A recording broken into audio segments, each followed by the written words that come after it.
ସମ୍ମୁଖୀନ ହେଉଛେ ଆମର ଅସୁବିଧାର ଆମେ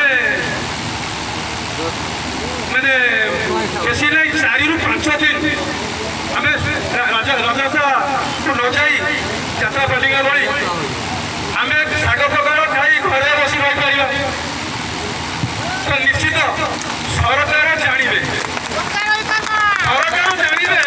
ଯେ ଆକ୍ଚୁଆଲି ଡ୍ରାଇଭର ବି କୌଣସି ଗୁଣରେ କମ୍ ନୁହଁ।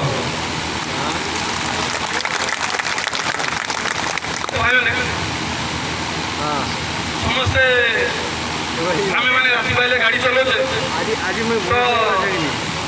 କହିଲେ ତ ଅନେକ କଥା କହିବି ତ ବଡ଼ ବଡ଼ ଭାଇମାନେ ଅଛନ୍ତି ସେମାନଙ୍କୁ ଟିକେ କହିବାକୁ ଦରକାର କାରଣ ସମୟ ବି କମ୍ ଅଛି।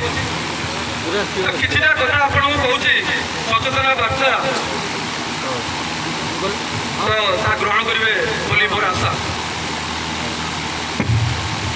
ପ୍ରଥମେ ମଦ ପିଇ ଗାଡ଼ି ଚଲେଇବେ ନାହିଁ। ଦ୍ୱିତୀୟରେ ଗାଡ଼ି ଚଲେଇଲା ବେଳେ ମୋବାଇଲ ବ୍ୟବହାର କରିବେ ନାହିଁ। ତୃତୀୟରେ ରହିଲା କି ରାଜରାସ୍ତାରେ ଆପଣ ଗାଡ଼ି ନେଇ ଯିବା ଭିତରେ ଯଦି କୌଣସି ସାଇକେଲ ଆରୋହୀ ସ୍କୁଲ ପିଲା ପଥଚାରୀ ଯଦି କୌଣସି ବୁଢ଼ା ଲୋକ ବି ଯାଉଥିବେ ଭଲ ଭଲ ବେଶୀ ନାହିଁ 2 ମିନିଟ୍ 5 ମିନିଟ୍ ଗାଡ଼ି ବ୍ରେକ୍ କରିଦିଅନ୍ତୁ କିଛି ଅସୁବିଧା ନାହିଁ।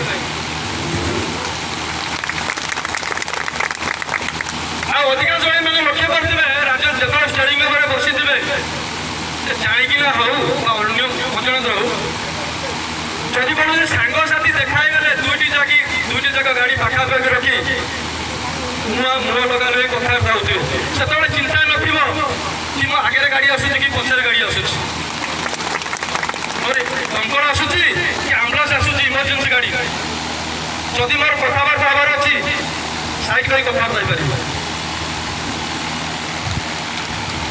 ଆଉ କିଛି ଭାଇ ଅଛନ୍ତି ଯେ ପାର୍କିଂ କିଛି ନାହିଁ ଯୋଉଠି ପାଇଲେ ସେଇଠି ଠିଆ କରିଦେଲେ ଚା ପିଇଲେ ପାନ ଖାଇଲେ ସାଙ୍ଗସାଥି ଗଲେ ମଜାମସ୍ତି କଲେ। ଆମେ ନିଜେ ଠିକ ହେବା ଦରକାର। ଆମେ ଯଦି ଭୁଲ ହେବା ଭାଇ ପ୍ରଶାସନ ଭୁଲ ହବ ଫାଇନ୍ କାଟିବ ଫାଇନ୍ କଟିଲେ ମହାସଂଘ ଆସିବ କାହିଁ ଫାଇନ୍ ହେଲା କ'ଣ ହେଲା ଆମେ ନିଜେ ଠିକ ହେବା ତାପରେ ଅନ୍ୟକୁ କହିପାରିବା।